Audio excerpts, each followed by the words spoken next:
in the building. Oh man, forehead all in the way.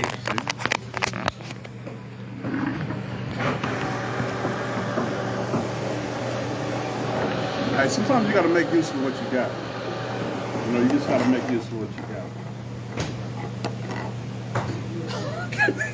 There we go. Alright, cool. Sound check. Yo. Yours looks so much crisper than mine, man. That's the iPhone, dog. You know what I'm saying? Yeah, that's just the iPhone. That's like 2 iPhones ago, too. You know, You over here shitting on the Samsung, son. He's shitting on Team Samsung. Look at that. Apple do some things right sometimes. They just won't give you a charger now, but they gave me a charger with this. You know, it's different. It's different times. All right, peep this. Oops, your man. Thank you, sir. Yo, peep this out. This is the KIK. I'm here with. Man, I'm trying to hold on. It's like my forehead too big. There you go. Sound check. Yo, this is the KIK. I'm here with Just Wise, one half of the Highest Low. I'm going to interview him about his project. We're going to get into it. And that's that. So we're on live Facebook and he's on live Instagram. And his camera is so much crispier than mine. It is shitting on Team Samsung right now. I feel embarrassed, son. All right, Just Wise. Yo. How long have you been rhyming? I have been rhyming since I was 10 years old.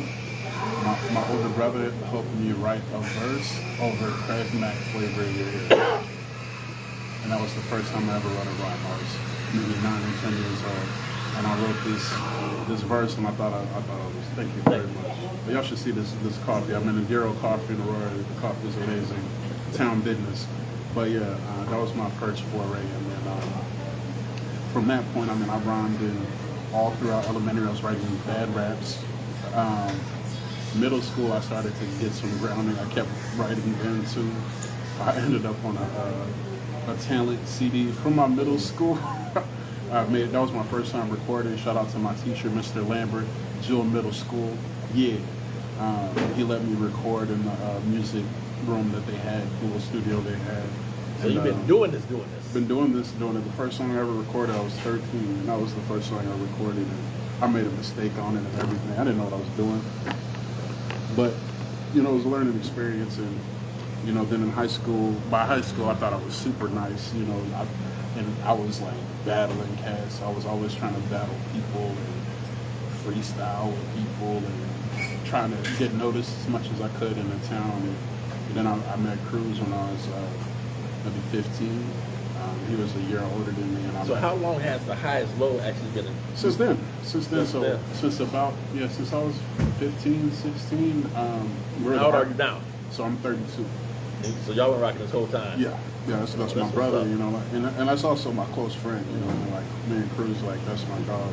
That's somebody I trust. That's why it's so easy to do music with Cruz, is because I trust Cruz, and you know, I trust his creative vision, and he trusts mine. And you know, sometimes we'll disagree, but the reason me and him never really argue is because I'm gonna listen. If we have a disagreement, I'll be like, okay, so why do you feel that way? You know what I'm saying? I feel like in music, a lot of times, a lot of ego gets spilled into it, and everybody would be like, no, I'm right. Like, no, you gotta. I trust somebody that's been doing this just as long as I have with them. You know, I could trust somebody that's been doing it for 16 years with me. But, yeah. Let me ask you this. Out of all the Highest Low albums, what is your, how can I say this? What is your favorite album out of all the Highest Low albums? The most recent one we did with Joe Tice, which was Underdogs. That was just something like, even calling it Underdogs, that was just something where I start to feel sometimes with music where I start to feel like, man, I don't know if I want to do this. But the older I got, you know, and the older I get, the more I realize why I'm doing this. You know, at some point I felt like I was doing music because I'm like, you know, I'm making $10 an hour at some job, and I'm like, man, I gotta get on. I'm fucked up out here. I gotta get on. But as I get older, you know, my regular life got better, and my professional life got better. And I realized, you know, I need this music to, first of all, keep me like focused and keep me sharp and keep me like mentally sound, grounded, and grounded. And then, you know, if anything comes from it, it comes of it. But like, you know, that's not why I'm doing music. I have to think about why I'm still doing music. So let me ask you this. What is your writing process? Because with me, sometimes I write the rhyme first, then I get the beat and match it. Sometimes I get the beat first and write to the rhyme. Sometimes I write to a totally different beat and then get the real beat and rap to it. Sometimes it might be in a car, but the bathroom I find is, for some reason, it's the most it's the most definitely concentrated place up in the bathroom because you're just not distracted about anything. So, like, what is your writing process? So sometimes I just think of one thing, and I'm like, man, you know what? That could make a hook. Like, I'm constantly just thinking of everything as a song, and like that's why hooks and like song concepts always come easy to me because I'm just like. Even the song we got, Mango Mango, I always just like, you know what? I always like when people say the same thing twice, and that's the hook. I always thought that like it just sticks to your head a little bit more. You like, but it doesn't necessarily make any sense. Like Mango Mango, what's a Mango Mango? But like the purpose of it is just like it just sticks to your mind a little bit more. Like, and as I get older, I start to think of just different ways to like make things stick to your mind a little bit more. But I like to write in the middle of the night. I definitely like to wake up and write like 6 bars at like 2 in the morning. I like to write in the car. Cruz mentioned that too. He does that. He does a little bit more than me, and I gotta write it down or I'm gonna forget it. So kudos to Cruz because Cruz would roll around listening to it, but I gotta write it down. But a lot of times, like I said, I'll just hear something. I'll hear somebody just say something. But like, you know what, that can make a song, and I'll just write it down for a note for later. Or I'll be like, you know what, I'm gonna make a hook out of it. I'm gonna turn that into a song. Watch, like I'm gonna figure out how I can make it a song. And I look at making a song like a puzzle. It's always like, okay, I got this word.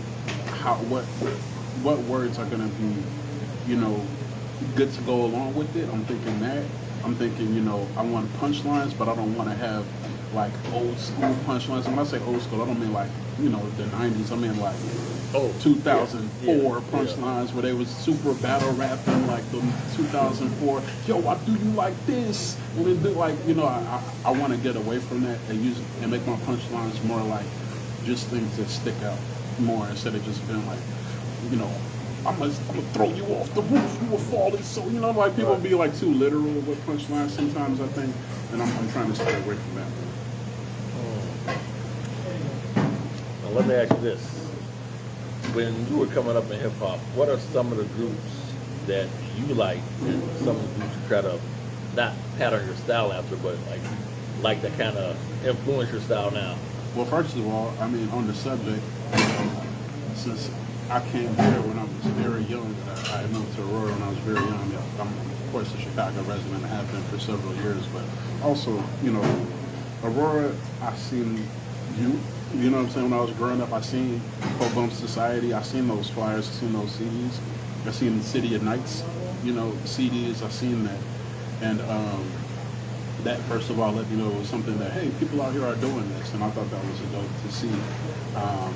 And then, of course, you know, I met Maker years later by listening to Maker because of Quellen Maker and heard him in that capacity. And I was like, and I heard from somebody like that he was from here, and I was like, oh, he's from here?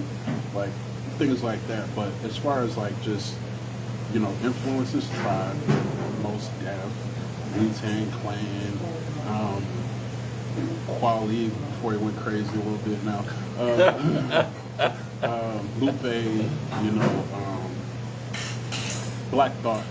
I feel like at one point I was very arrogant about rapping because I thought I had mastered it, which is ridiculous. You'll never master the art form completely. But if I thought about one person that just like could just do it, that could just like, his flow is just never gonna go sour and he's always gonna have something to say, it's Black Thought, for sure. Him and Method Man, because I always wanted to be somebody where I didn't use the same flow the whole song. I always wanted to be able to flip my flow and have different voice inflections within the verse. And I think Method Man is probably one of the greatest people to ever do that. I feel like he could just switch styles so easily in the middle of a verse, and that's something I respect him a lot for. Yes. Now, let's get into this project. Tell me the name of the project, how many songs, what producers you work with, and why did you decide that it's time for you to step out as a solo artist to play to the world like what you have? Hold on one second. For sure. My camera is gonna look really kind of not right. Camera's all, you know. Intermission, no worries. Intermission. All right, now it's looking crispier. Okay, I see you now, Sam. Oh, you see, like my camera was just dirty, but your screen is still much crispier than mine. No worries. They see us. They know we two black brothers. All right. But, so initially about 4 or 5 years ago, I started a project called Genius Christ. I never released this project. What is it called again? It was called Genius Christ. Like Genius Christ. That's all I did there. That's all I did. I never released it because I just never felt like I got it to the level of where I wanted it to be. Was it recorded and like done? Yeah, it was recorded. It was pretty much done. At the time, I was still finding out what I wanted to do. Mm-hmm. And I was working with a few people on it, a few different engineers. I feel like it was too many years went by working on it. I feel like I didn't attack it with the proper energy. Now, for this album, a lot of these verses I wrote like the day before I had the session. Or the day of the session sometimes.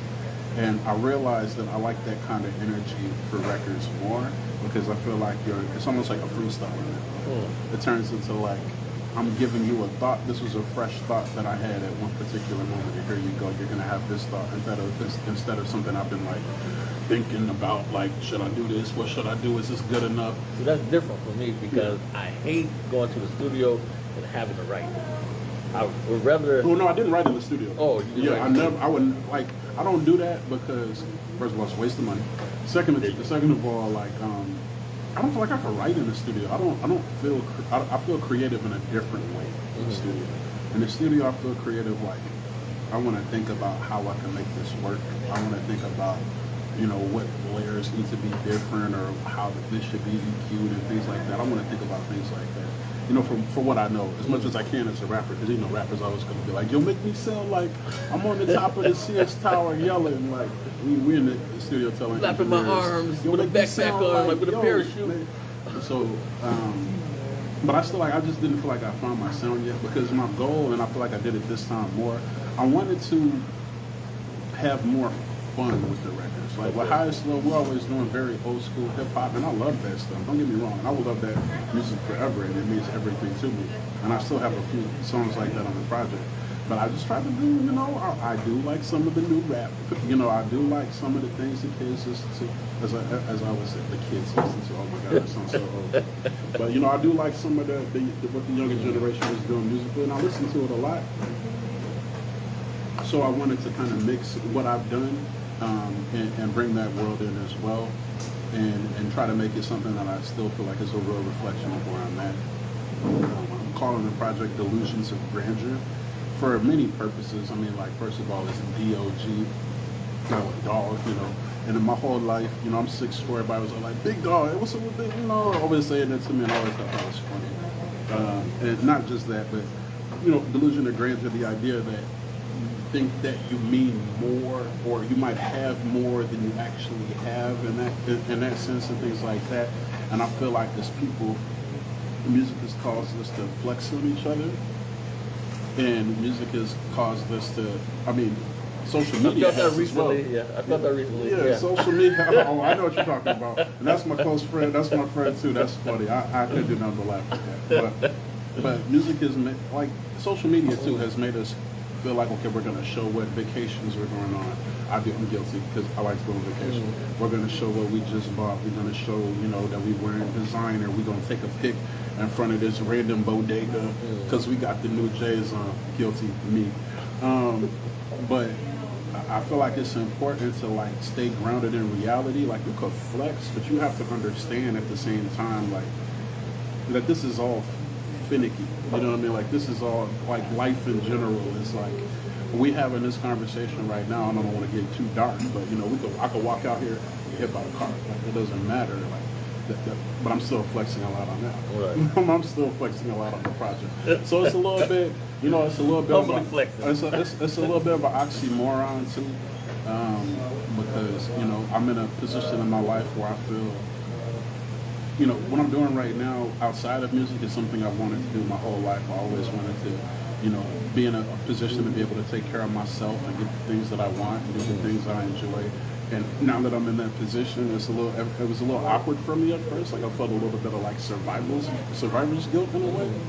And I feel like that kind of got me off the course of music. But now I'm more like, you know, I mean, I'm not getting a whole bunch of rap money or anything, but I can flex a little bit. You know, I'm in a pretty good place, and not just, you know, financially, but more like mentally, like more like understanding my own worth and understanding what I'm gonna allow other people to say I'm worth in all capacities. You know? So lots of time in hip hop, I noticed.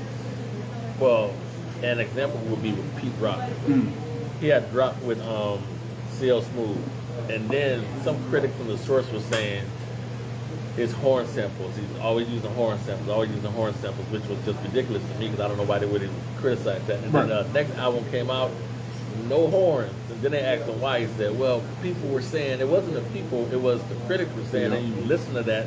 So it's like you try to please the critics instead of pleasing yourself. Yep. And then you kind of get off course. You get lost doing that. And I think also, too, it's like, I can't, let's say I drop this project, right?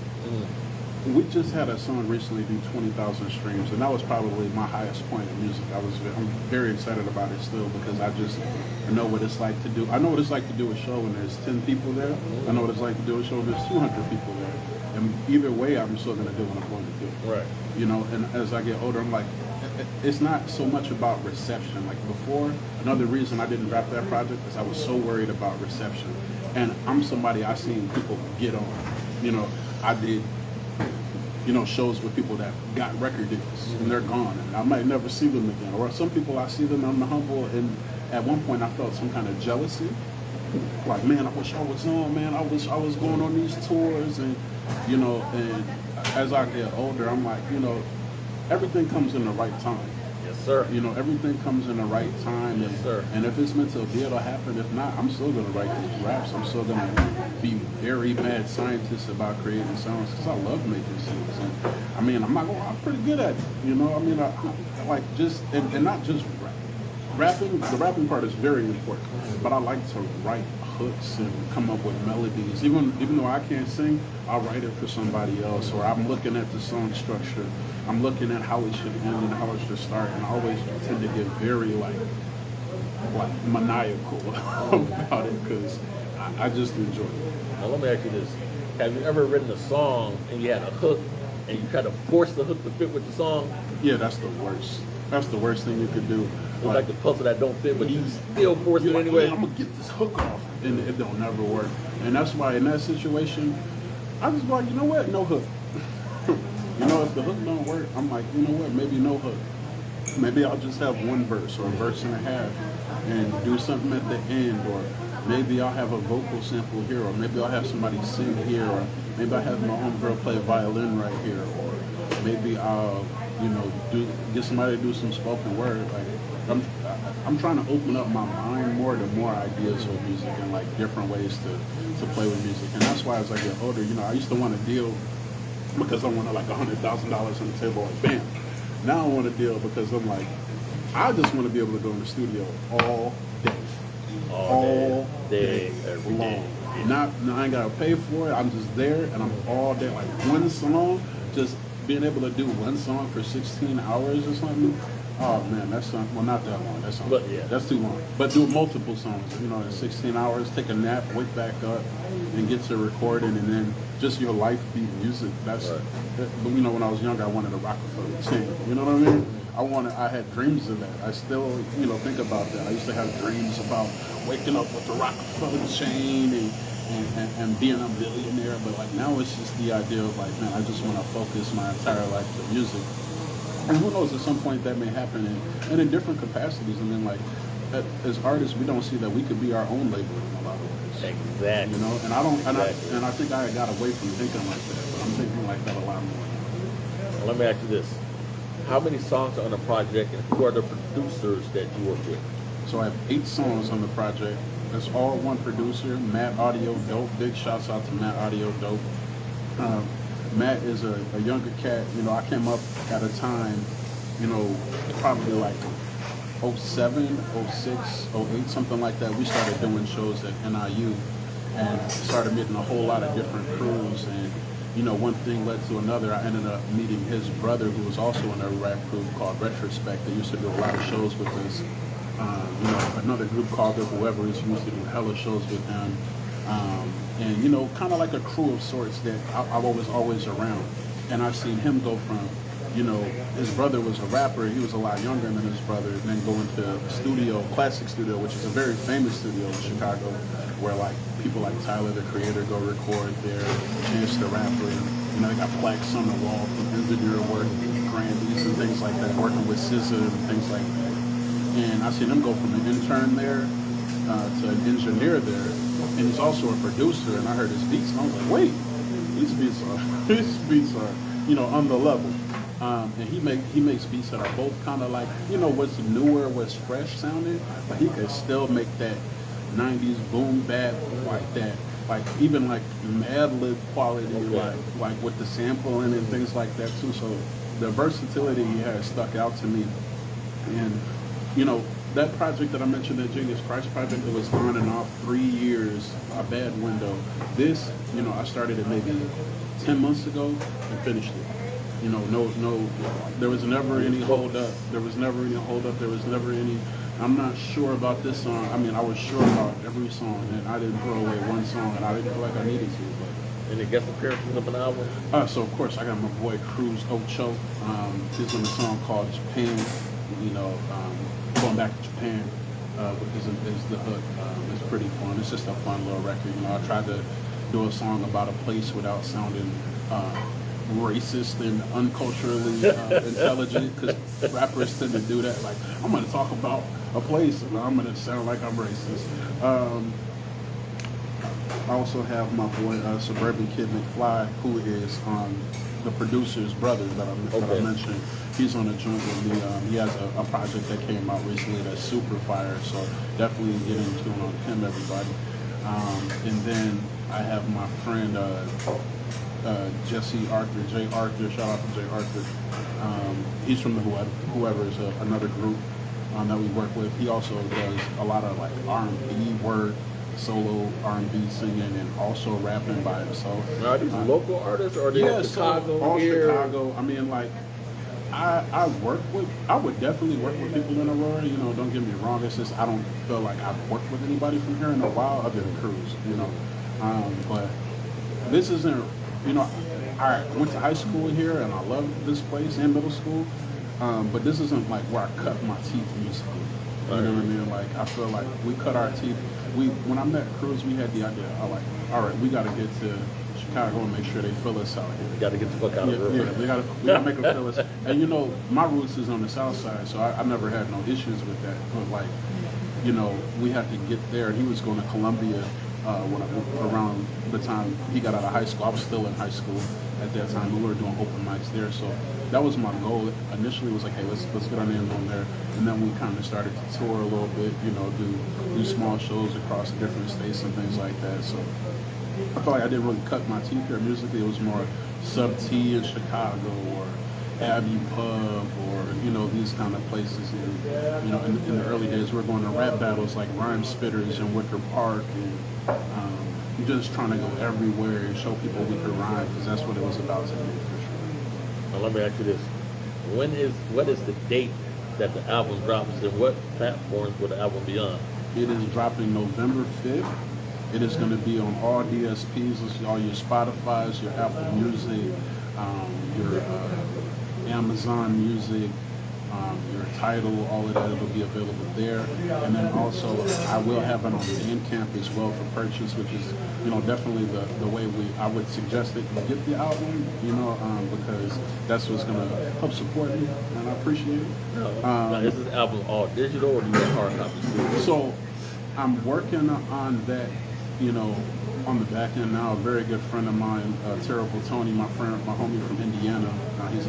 He's a artist that's got a little bit of a buzz, to say the least. He does his thing. He's incredible. He does incredible paint work and things like that. I'm having him do the album, so I do want to, do something more artistic as far as a package to get people involved in it if they so choose. But I definitely am working on merch. Very into clothing. I just got out of work. I know y'all see me with the button up, but I'm very into clothing and I'm very into dressing a certain way. So I want to make sure, you know, the merch is there and things are physical and it's something collectible. I feel like having something to hold is lost. And I don't know if it'll be a vinyl, but probably like a CD bundle or something like that. I really want to create. And I want to make sure it's some quality, somebody feels good about spending their money on, because you know people give you that gilding. Sometimes gilding is okay, but you know what kind of gilding I'm talking about. You know that you put in a washer, it goes from a t-shirt to a headband. You know that's not good. That's not good. Wow. That's not good. So I guess that is it. Is there anything else you would like to tell the people about the project, about yourself, or anything else before we close this up? I use a lot of cuss words on the album. I'm sorry. I try to talk about important issues at a certain part of the album, and it's a very personal song on there, and I definitely hope people get a chance to hear that. Like if you got anything with any kind of system, you're gonna want to use it, because Matt Audio Dope and these beats, they got some bass and some drums, and they are crispy, and yeah, they will definitely knock you a trunk and all of that. So I hope you enjoy that portion of it as well. I am looking to put together a show regarding the album with a couple of friends of mine. I want to do something dope in Chicago, more than likely. So definitely be on the lookout for that. I want to do something in Aurora. I got to figure that out.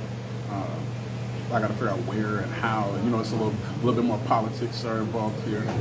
Speaking of Aurora, though, be on the lookout for us for Highest Low doing a show with Large Professor, the legend, and on October 26th at Fox Valley Mall at Thingamajigs. Damn, I don't think they heard what you At said. Thingamajigs. I don't think Large they heard. Pro, High Low, Large Pro, High Low, New York legend, beat maker, producer, main source, and faking the funk extraordinaire. You know, be on the lookout for that. That's going to be very dope. And shout out to Sadiq. You know what I'm saying? You know, it's all love with High Low and POBUMS. You already know. So, you know, I'm definitely looking forward to that. And then, what else do I got? Thingamajigs is at Fox Valley Mall. In Fox Valley Mall. In Fox Valley Mall. For a lot of Make people sure you don't go know. there and definitely check my information on Instagram. I do mention how you can get your tickets for that event. But yeah, in the meantime, in between time, I just plan on trying to get more involved in music again, you know, so to speak. I want to be, because the thing about being a rapper, and this, I'm gonna end it on this because you know I can talk. The thing about doing music, especially as a rapper, you find yourself being like, yo, I gotta get on. You're trying to push everybody out of your way, right? And there's no unity. There's no unity in it, and it becomes really competitive. But I don't feel like that's necessary.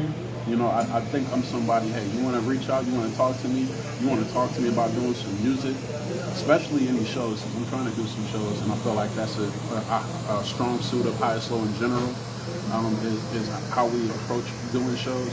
So, you know, feel free to reach out. I'm not some arrogant guy that's like, oh, I'm a rapper. You know, I'm just somebody, I'm a regular guy, I do music. I appreciate the art form of hip hop still, no matter what capacity I do it in, whether I'm rapping on a beat that sounds like A$AP Rocky or I'm rapping on some Pete Rock, it's all the same to me, and it's all about staying true to the art form. That's what's up. So this is KIK, K with Just Wise, one half of the Highest Low, talking about his new project. The name of the project is Delusions of Grandeur. And it will be dropping November 5th. Remember the 5th of November, like V for Vendetta. on what platform? On what platforms? It's on Spotify, Apple Music, Amazon Music, Tidal. There will be some merch coming for it, and I want to do some cool stuff with that, something that y'all will like, something creative, so be on the lookout for that on my IG. Follow me on Instagram if you don't. I know I'm talking to Instagram. I know y'all follow me, but he's on his Facebook Live over here. I'm not crazy, trust me. Follow me on Instagram at JustWise. I'm sorry, I said JustWise. Justin isn't cool _ no apostrophe. Justin isn't cool _ no apostrophe. And yeah, you know, see what kind of weird stuff I'm doing. And I hope y'all appreciate the project when it dropped. It meant a lot to me, and I really enjoyed making it. I want to thank you for coming here and spending your time with me so that people can get to know you and also support you. One of the main things I want to stress, and then this will be it, support local artists, support people who are actually out here putting in their time, money, and effort into the art. Stop trying to get free shit, pay for it. Support local artists, all right? And I want to thank my man right here. Thank you, bro. Thank you, bro. Thank you for having me. All right, and I guess that's it. KIK, Just Wise, POBUMS, Highest Low. Peace. Instagram, Facebook, we out, son. Oh, shit.